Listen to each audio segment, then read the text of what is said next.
Assalamualaikum warahmatullahi wabarakatuh. Halo semuanya. Yang terhormat Bapak Hadi dan Ibu Farah selaku dosen pembimbing dari mata kuliah Public Speaking dan teman-teman yang saya banggakan. Pertama-tama, marilah kita panjatkan puja dan puji syukur atas kehadirat Tuhan Yang Maha Esa. Berkat limpahan dan karunia-Nya, kita masih dalam keadaan sehat walafiat sampai saat ini. Pertama-tama, izinkan saya memperkenalkan diri. Nama saya Richa Pradiki, dan pada kesempatan kali ini saya ingin membahas mengenai pentingnya kesadaran kita terhadap kasus pelecehan seksual yang terjadi pada perempuan. Mungkin di antara kita, kata pelecehan seksual itu bukanlah kata yang tabu lagi dalam telinga kita. Atau mungkin salah satu di antara kita pernah menjadi korban dari kasus pelecehan seksual tersebut. Lalu bagi yang belum tahu, apa sih itu kasus pelecehan seksual? Menurut Winarsono, di tahun 2008 mengatakan bahwa pelecehan seksual adalah suatu tindakan yang dilakukan oleh seorang pelaku dengan konotasi yang berbau seksual, dan tindakan tersebut dilakukan secara sepihak oleh si pelaku terhadap si korban, yang mana dampaknya akan menimbulkan trauma yang sangat mendalam bagi si korban. Teman-teman, pada dasarnya, baik perempuan maupun laki-laki, tua maupun muda, itu tidak sepantasnya mendapatkan tindakan pelecehan seksual. Setiap manusia itu berhak hidup dengan rasa aman dan nyaman. Berdasarkan data yang saya peroleh dari Komnas Perempuan, mengatakan bahwa pada sepanjang 2019, kasus pelecehan seksual terhadap perempuan meningkat 6%, yaitu sebesar 431.000 jiwa. Yang mana peningkatan ini pada kasus sebelumnya yaitu 406.000 jiwa. Dari peningkatan setiap tahun yang sangat amat drastis. Lalu mengapa sampai saat ini selalu si korban yang disalahkan atas terjadinya kasus pelecehan seksual tersebut? Yang mengatakan bahwa dikarenakan baju dari yang dipakai oleh si korban, atau pertemanan, atau lingkup mereka lingkungan mereka, atau tempat kerja mereka. Melihat dari kasusnya aja saja, kita bisa melihat bahwa dampak yang dialami itu yang paling besar adalah dialami oleh si korban. Sekarang saya ingin membahas mengenai dampak-dampak yang dialami oleh si korban terhadap kasus pelecehan seksual ini. Yang pertama, mental illness. Mental illness adalah dampak atau fase awal di mana si korban itu mengalami shock berat akibat dari kasus pelecehan seksual tersebut.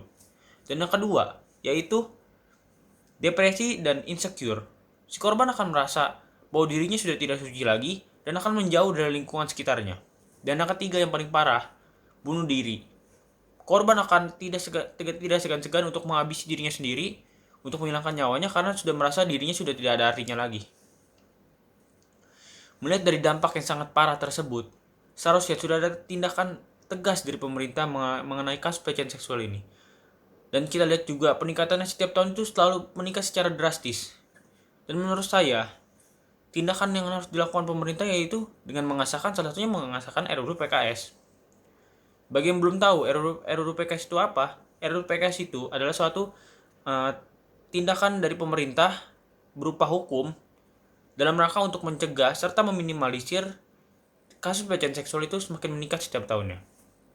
Karena di dalamnya terdapat konotasi yang membahas mengenai aspek dari hukuman bagi si pelaku atau aspek pidana, aspek rehabilitas atau aspek pemulihan, serta aspek penghapusan kasus pelecehan seksual tersebut.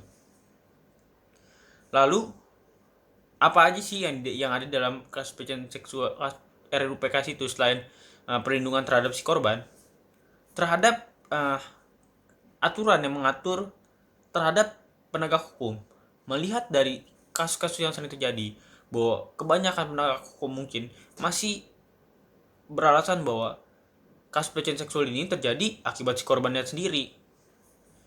Di RUU PKS, para pelaku ini atau para penegak hukum ini tidak diperbolehkan untuk menekan si korban atau memberikan statement-statement yang sekiranya itu beralasan bahwa si korban inilah alasan dari sebuah terjadinya kasus pelecehan seksual. Karena melihat dari dampaknya saja seharusnya sudah jelas bahwa si pelaku lah yang salah.